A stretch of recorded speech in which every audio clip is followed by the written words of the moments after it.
Hello and welcome to Occupation Exploration. My name is Debbie Doran Martinez and I'm with the Moses Lake Chamber of Commerce and I am your host today.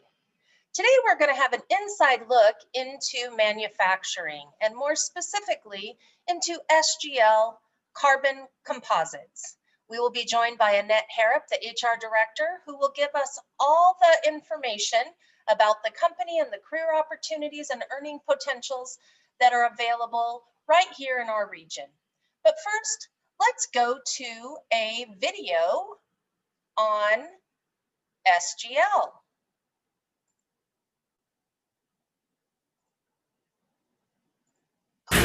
The carbon age begins a 3-hour drive from Seattle, deep within a semi-arid desert in the far northwest of the USA. This was and is pioneer country. Today it is the pioneer setting for an industrial revolution. There must be a good reason for a carbon specialist like plant manager Steve Swanson to work out here. I moved to Moses Lake in mid-2010 with the objective of building and managing the best carbon fiber plant in the world. I really have a personal objective and a mission to make absolute sure that we are very successful and our project will change the future for carbon fiber in the automobile industry. The plant that was opened in 2011 is a joint venture of BMW and SGL Carbon. Carbon fiber is produced at this factory. The material automobiles will be made of in the future. Carbon weighs only half as much as steel and is therefore the ideal material for BMW i electric vehicles which carry a large underfloor battery. The light passenger cell, made of carbon fiber reinforced plastics, compensates the battery weight completely. Less weight means greater range. In addition, CFRP is extremely rigid and corrosion-free. At the plant near the small town of Moses Lake, carbon fibers are manufactured in the quantities required for vehicle production for the first time in automotive history. The output is high-grade, fast, cost-efficient, and above all, also ecologically sustainable. This is a complicated production process in which the fibers are heated in huge ovens until they are black, strong, and light. The huge furnaces reach temperatures of up to 1,400 degrees Celsius. The fibers are spun into fine threads and rolled onto spools for shipping to Germany. The basic material required for manufacturing carbon fibers is a white polyacrylic thread, the so-called precursor. This is the krill area. This is the first step in the carbon fiber process. In this area, we take the polyacrylonitrile and form it into a web to go into the next step of the process. Similar fine fibers are used to manufacture knitwear, such as sweaters.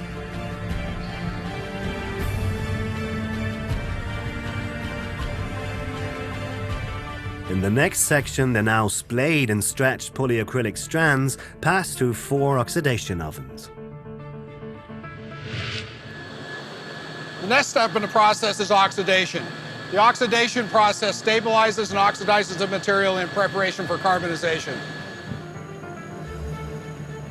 At temperatures exceeding 200 degrees Celsius, the fibers slowly begin to change their composition and their color.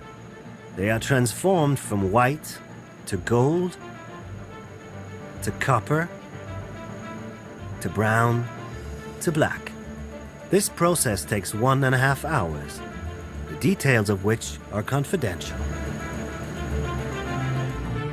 We have a very defined process recipe with time, temperature, and speed that produces a very high quality carbon fiber.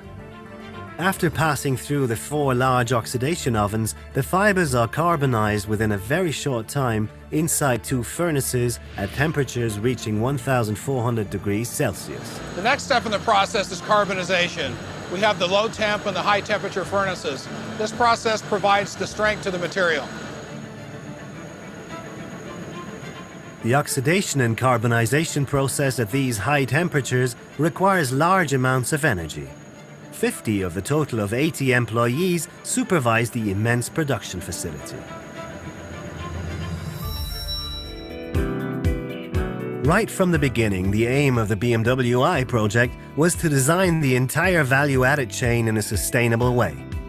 For this reason, the large amounts of electricity supplied to the carbon fiber plant had to be from 100% renewable sources.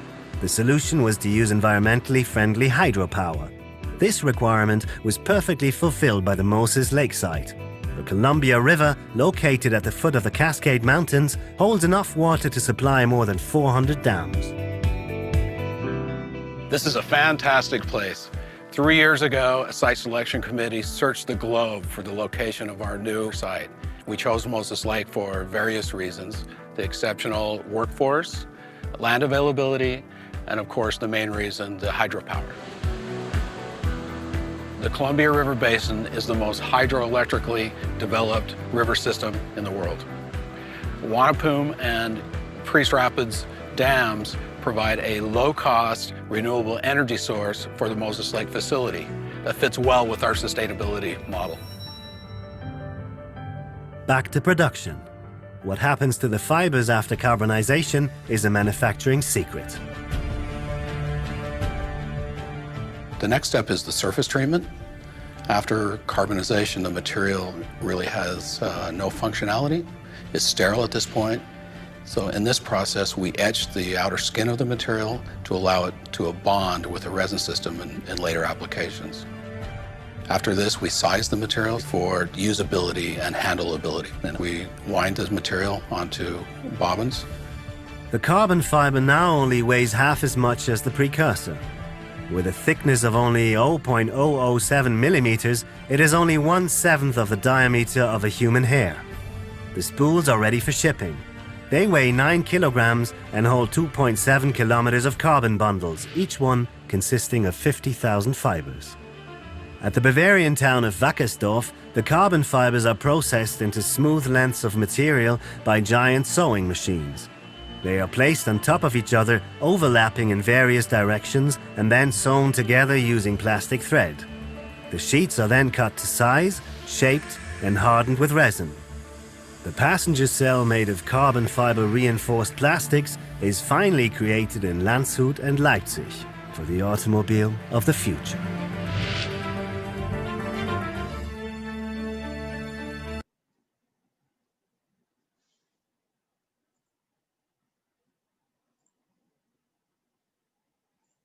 So I have a few positions that we can look at that we have here in Moses Lake. I wanted to do a little bit of an overview of what those look like. But generally speaking, we have administrative type positions, we have technical positions, and we have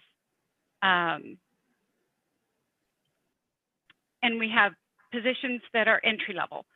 So most of our people start at a production level position. If you want to go on to college, there's of course engineering, which is in the technical side. I sent Debbie an outline of the jobs. If you wouldn't mind posting that or showing that on the video, that would be great. Okay, give me just a minute to pull it up. To share my screen. So,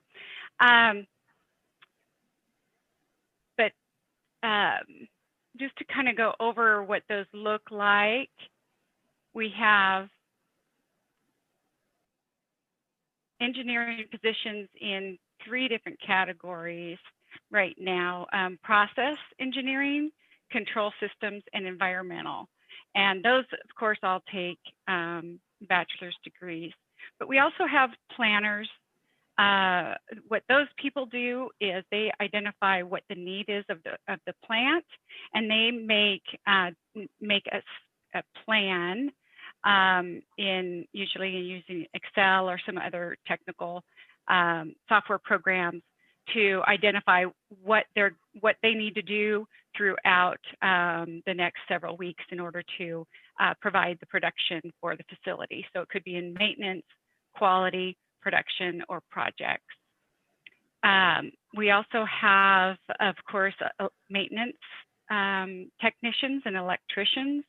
Those both take a certificate and or some outside education, which usually is at a a degree level. There we go, thank you. So going through the remaining technical positions, the supervisors, they've usually already been in either the production area or the maintenance area.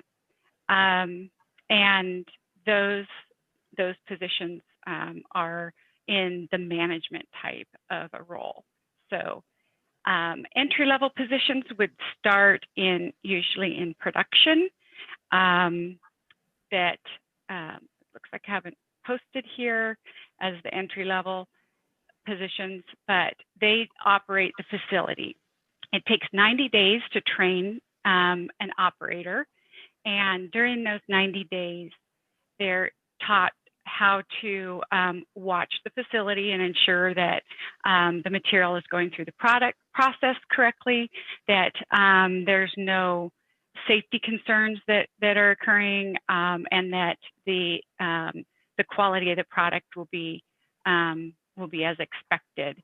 So as you might have seen in the video, they're running through the different processes, and all they're doing is auditing that. Essentially, they're watching to make sure that the machinery is working well, and that the material is going through the machinery correctly. At the end of the line, you saw that in the video that there's winders, and that is the most physically used position, where they're actually taking the spools off of the winders every 3 to 7 hours, depending on how big the spools are. So there's 120 lines going through the process at once, and so there's 120 spools that are completed right at the same time. They'll transfer over. People don't run around and try to get those all off the winders very quickly, but essentially they're taking their time and removing those as the next set of winders are being wound. So generally speaking, that's our entry-level position. Mechanics will come in as an entry-level position if they have those certificates and or significant experience.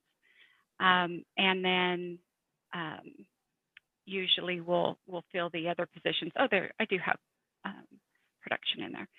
So those other positions are usually from within the organization. We do a lot of hiring from within, which is a great thing for most people. They see that as a positive because then they know they have a lot of opportunities once they do get into the company.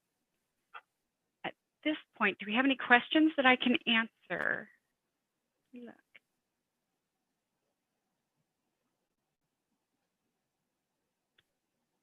Okay. Open.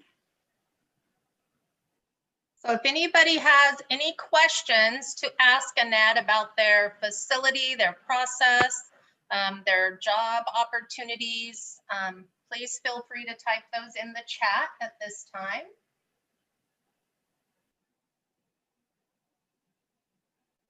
Or excuse me, not the chat, use the Q&A. All right, I'm not seeing anything right now, Annette.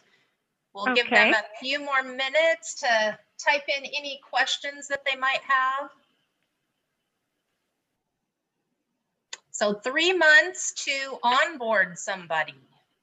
Training. Right. So we also have an apprenticeship program that we've been doing. We started it last year.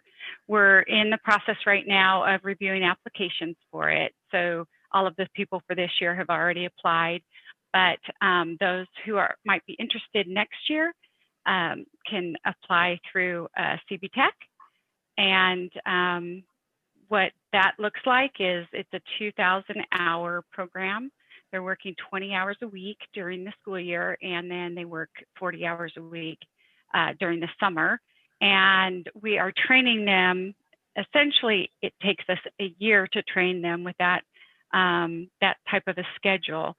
as an operator. So it's a lengthy process, but they learn a lot. Our employees learn a lot from an apprenticeship program, and it's just really kind of an exciting experience. We had 4 last year, and we hired 3 of them at the end of their apprenticeship program. Our agreement is that we will hire anyone who is interested and completes their program once they've gone through that whole process. So it's been a really great experience for all of us at SGL, and I think the apprentices that are now operators would agree with that. I'd like to be able to answer questions if anybody has any. I could talk forever about SGL. I've been with the company for 10 years.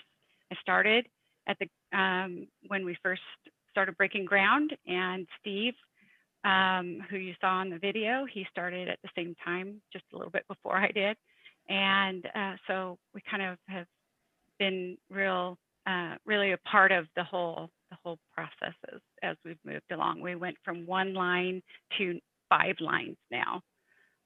The facility is a $350 million facility. So the equipment that you saw in there, each line that we put through the system will process 1,500 metric tons per year.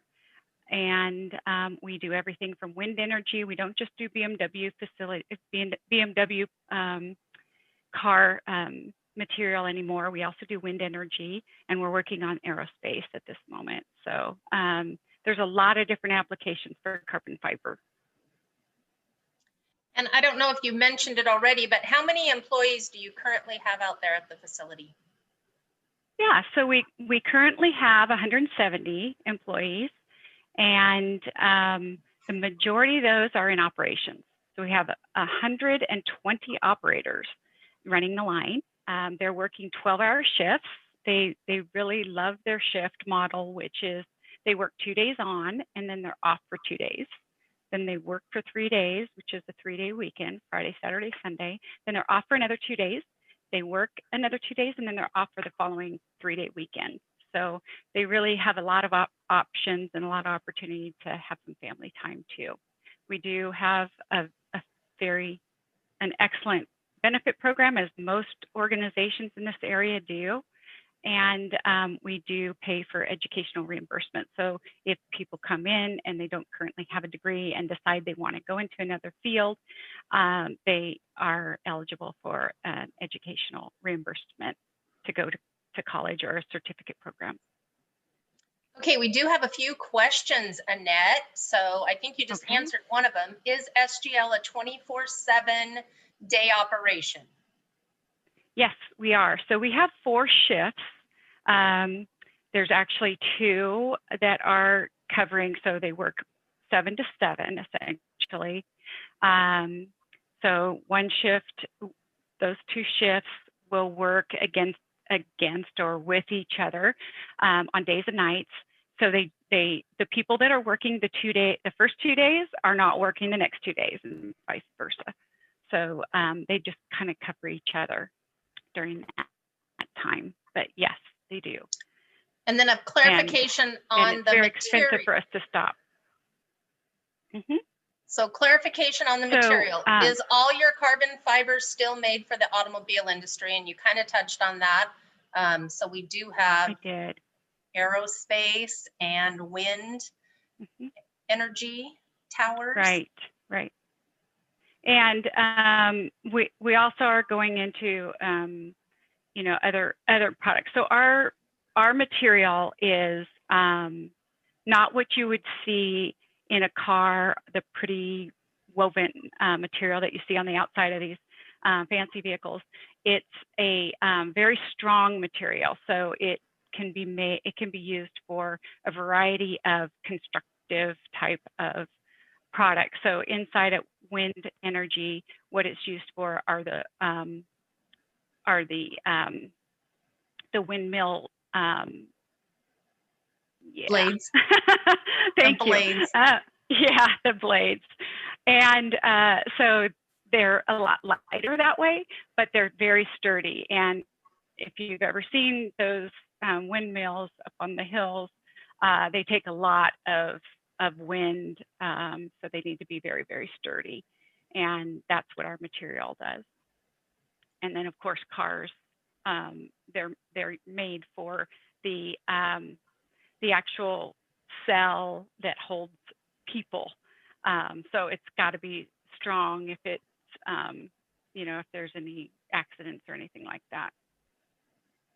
So okay, it's a different material than a lot. So we have another question in regards to salaries at SGL. What is the average salary? Mm-hmm. Oh, now that would depend on the job itself. So if you're looking at an operator position, they start at $18.50 an hour, and then once they're qualified, they go to $19.50. They get overtime. So some of these people make a significant amount of money. They are allowed to move up to a trainer level, and that takes about 9 months to a year from the day that they start for them to be qualified as a trainer. And once they move up to a trainer position, it's over $22 an hour. So within a year, you could be making really good money. The benefits package is very good. We have a 401k program as well, and all of our medical, dental, vision, the company pays about 80% of what you would have to pay. So what you would otherwise have to pay. So it's a pretty good program. As far as engineers, usually in most organizations in this area, they start around in the 80-ish, to the low 80s. Again, it depends on what type of engineer position you're looking at, because some are much more difficult for us to find. So wages are based on a lot of different things. One, whether we can find that skill in the area, and whether that's what most companies pay. So there's some evaluation that goes into what we pay for each of the positions, and depending on their experience as well, what they come into the company with. So do you have an average tenure of your employees out there? I know the plant's been up and going for about 10 years. Yeah, so from the administrative side, our average tenure is about 7 years. For our operators, it really varies. We've got some people who have been here from the very beginning. Some of those are now supervisors, as well as one is the production manager. And so the average, I haven't looked at the specific average, but I would anticipate that it would be 3 years.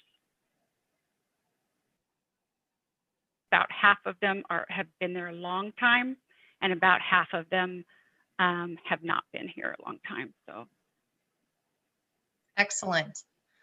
Okay, any questions from our attendees, our audience? Any more questions for Annette at SGL?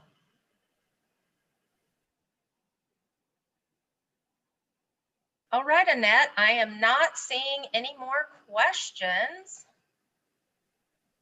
We'll give them just a second more to type something in. Raise your hand. All righty, I'm not seeing anything. So this is going to wrap up today's occupation exploration. I welcome you to join us next week on November 4th at 1 p.m. with the same link that you used today, and we will feature laser fab. And then on November 18th, we will feature Joyson's safety systems. And we're looking to schedule one more in December, so stay tuned. We will communicate that with all of you that have pre-registered. We'll let you know what that location will be and when that will be taking place as well. So thank you everyone for joining us. And Thank you, everyone. oh, it looks like we had one more question come in, Annette. So Oh, is okay. the carbon fiber market pretty stable for the long term? Yes. What the material that we make is used for has grown as far as what the business usage are. In the past, aerospace was not using this large, we call it large tow material, which is 50,000 fibers. They were using a really small material, but now they've found that this material can be used for different purposes within the aerospace. So more of not the outside necessarily of the airplane, but the interior of the airplane, which will lighten it significantly, so their fuel will go much further. So yes, there's a huge it's been untapped actually. So there's a huge market for carbon fiber. Excellent. All righty, everyone. I thank you for joining us, and we'll see you all back here next week, Wednesday, November 4th at 1 p.m. Have a great day. Thank you.